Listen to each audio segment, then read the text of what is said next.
Louvado seja nosso Senhor Jesus Cristo. Para sempre seja louvado e amado. Queridos irmãos, no ministério sacerdotal, Padre Demário, Padre Marcos, Padre Luiz, que alegria encontrá-los. Que alegria encontrar vocês aqui da terra de Santo Antônio. De vez em quando a gente está por aqui partilhando um pouco da palavra e da vida. E hoje, de modo todo especial, iniciando esta missão, em preparação para a beatificação da menina Benigna. Antes, porém, vamos mergulhar um pouco naquilo que a palavra de Deus diz ao nosso coração nessa noite. Estamos celebrando já o terceiro domingo do tempo da Páscoa. Esse tempo em que nós celebramos o mistério central de nossa fé. E a liturgia de hoje vem precisamente nos recordar que o tempo da Páscoa é precisamente isso.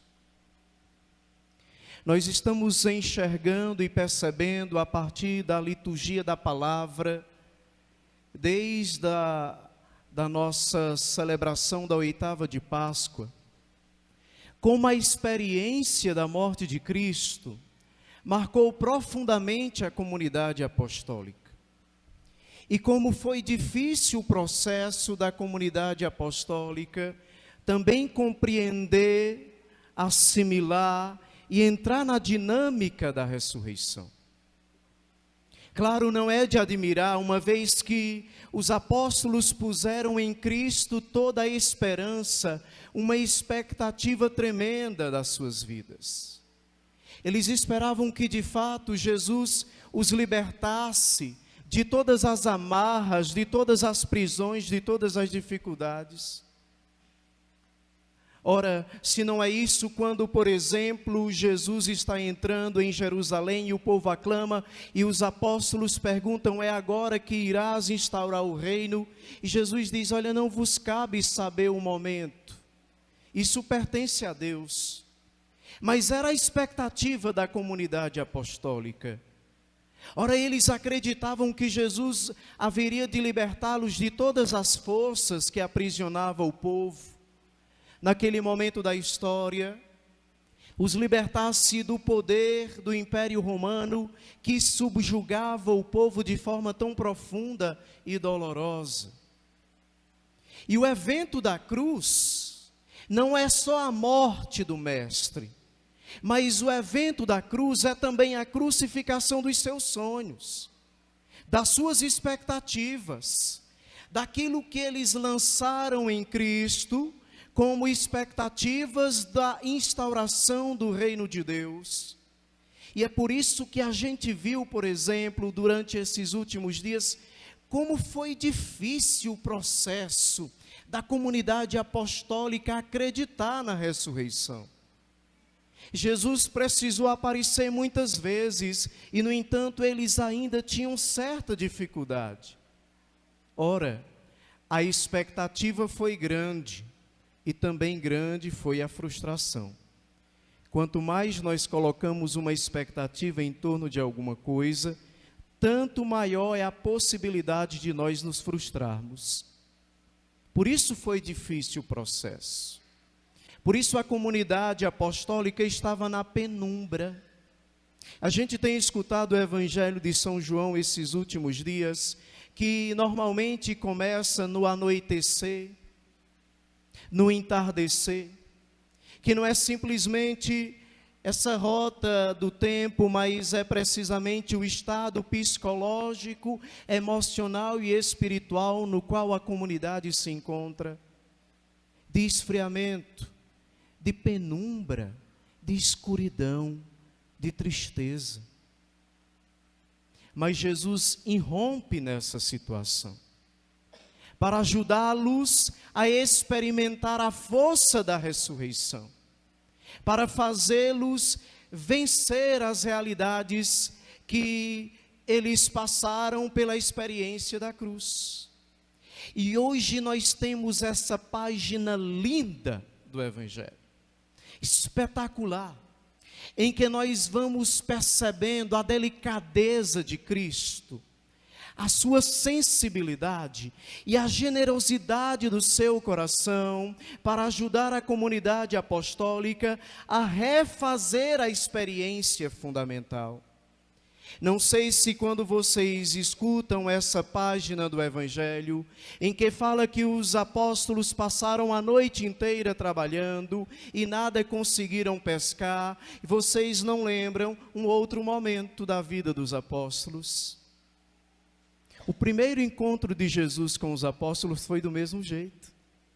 Quando nós folheamos o início do Evangelho de São Mateus e também de São Marcos, também quando Jesus encontra Pedro e André, seu irmão, quando encontra João e seu irmão Tiago, que eram pescadores, eles passaram também a noite inteira trabalhando sem nada pescar. E naquele dia Jesus havia dito: olha, avancem para águas mais profundas, não fiquem aqui, e lancem as vossas redes. São Pedro havia dito: Senhor, nós passamos a noite inteira trabalhando, nada conseguimos, mas em atenção à tua palavra, nós lançaremos as redes. E em atenção às palavras de Cristo, entraram no mar e transformou-se tudo. Transformou a sua vida, e Jesus usou do momento para elegê-los numa situação maior, para lhes dar uma dignidade maior, para lhes dar uma missão muito mais bonita, muito mais profunda. E Jesus houvera dito: vinde, segui-me, e de agora em diante eu vos farei pescadores de homens. Isso. Pescadores de homens, repita-se, de homens, cuidador de almas, de cuidar da vida das pessoas. Agora veja, e por isso eles foram capazes de deixar tudo. É tão bonito quando São João fala da sua experiência e diz que eles foram capazes de deixar para trás as barcas, as redes e o Pai. Deixaram para trás o ofício, deixaram para trás a ocupação, deixaram para trás a família, deixaram para trás tudo e encontraram em Cristo um sentido para a sua vida. Esta foi a experiência fundamental, que os fez passar de pescadores de peixes para pescador de homens, que os fez passar de cuidadores de coisas para cuidadores de almas, que os fez passar de pessoas que se ocupam com as realidades mais baixas para ocuparem-se com coisas elevadas. Mas a frustração foi grande. São Pedro esqueceu. São Pedro esqueceu o que Jesus o havia feito. E agora, depois de passar pela experiência do Calvário, da contemplação do seu mestre crucificado, ele decide voltar para a mesma vida. Vou pescar. E a comunidade vai junto. Eles querem voltar atrás. Aquela vida de antes de conhecer a Cristo. Mas é inútil. Porque quando nós encontramos Cristo, Ele nos apresenta o caminho. Se nós não seguimos, mesmo que a gente tente voltar atrás, essa tentativa será inútil, ela não produzirá felicidade, ela não será frutífera, ela não será generosa, e por isso trabalharam a noite inteira e não conseguiram nada. Sim, porque Jesus os havia levado a uma dignidade muito maior. Desde aquele dia em que deixaram tudo para trás e começaram a pescar homens, eles não sabiam mais pescar peixes, e por isso seria inútil. Mas é a tentativa de voltar para a vida antes de Cristo. É preciso que Jesus se aproxime para recordá-los. Não, vocês não são mais isso, vocês já estão numa dignidade muito maior. Esse evangelho é o espetáculo. Eu fico encantado com a beleza do coração de Jesus pelos discípulos. Ele quer ajudá-los a refazer a experiência fundamental, E é por isso que Jesus chega à beira do mar e diz: ei, lancem as vossas redes à direita.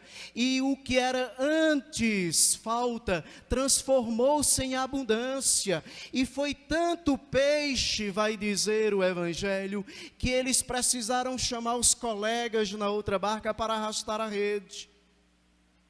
E aí João então recorda a experiência fundamental e diz: é o Senhor.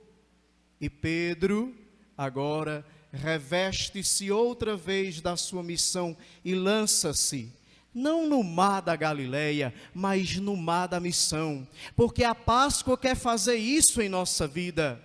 A Páscoa é o tempo de nós reencontrarmos com a experiência fundamental de nossa fé, que nós seguimos um Deus que por nós morreu, que por nós se entregou, mas que está vivo, ressuscitado.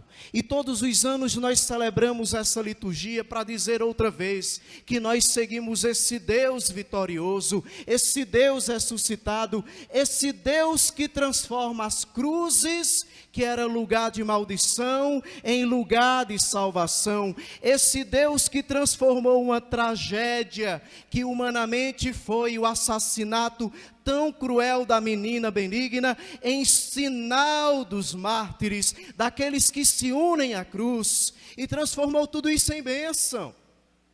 A gente vinha agora na estrada conversando sobre isso. Como é que pode, de um chão tão simples, tão pobre, da vida de uma menina tão pobre, tão simples, meu Deus, mas era pobre mesmo, muito pobre. Deus faz um sinal da sua graça, que é a menina benigna. E em tempo tão pouco, que a diocese começou a trabalhar mesmo, 2010. 12 anos depois ela vai ser beatificada. O que é isso? Senão um sinal de Deus. Deus transforma a nossa vida. Deus transforma a nossa história quando nós permitimos que o ressuscitado entre de cheio em nossa vida, quando nós permitimos que Ele nos ajude a fazer a experiência fundamental, quando nós nos encontramos com Ele, quando nós permitimos que Ele ressignifique a nossa história. Esse é o outro ponto do Evangelho. Jesus terminou de comer e disse a Pedro: ei Pedro, tu me amas mais do que os outros? Sim, Senhor, tu sabes que eu te amo. Então apacenta os meus cordeiros. Mas Pedro, tu me amas mais do que os outros? Sim, Senhor, tu sabes que eu te amo. Cuida das minhas ovelhas. Mas só mais uma vez, Pedro, tu me amas mesmo mais do que os outros? O que foi que o Evangelho diz? Pedro ficou muito triste, não foi? Ficou triste, porque Jesus perguntou a ele 3 vezes se o amava. Sabe por que Jesus perguntou 3 vezes se ele o amava? Para dar a oportunidade de Pedro ressignificar a sua história. Se ele o traiu, o negou, o rejeitou por 3 vezes, agora Jesus lhe dá a oportunidade de demonstrar o seu amor 3 vezes. Mais do que isso, Jesus já profetiza: é verdade, tu me amas mesmo. Quando você era jovem, te cingias e ia para onde querias. Quando você for velho, outro te cingirá e te levará para onde não queres ir. E o próprio evangelista já faz a interpretação das palavras de Cristo. Jesus estava falando da morte com a qual Pedro iria glorificar a Deus. A Páscoa é uma oportunidade que Deus nos dá de nós ressignificarmos a nossa vida, de vencermos, de passarmos de uma vida do passado, distante de Deus, para uma vida nova. Páscoa é isso. É quando nós permitimos que a força da ressurreição nos ajude a superar os nossos limites, os nossos pecados, as nossas amarras, o nosso passado, para viver em direção do futuro. Mas quantos de nós estamos amarrados? Quantos de nós celebramos a Páscoa, mas vivemos uma vida do passado? Quantos de nós passamos pela Páscoa, mas não permitimos que a Páscoa passe em nossa vida? Quantos de nós guarda no coração ressentimentos, guarda mágoa, guarda rancor, fica agarrado ao passado? Quantas mulheres guardam uma falta que o marido fez há 30 anos atrás, mas basta que dê um vacilo e ele fale, para ela dizer, mas há 30 anos atrás tu fez isso, não foi, infeliz? Ou não é assim? Quantas pessoas vêm confessar conosco muitas vezes, e já confessou um pecado uma vez, 2 vezes, 3 vezes, mas fica repetindo, não porque tenha cometido, mas porque não se perdoa. Gente, o que é isso? Você está vivendo do passado.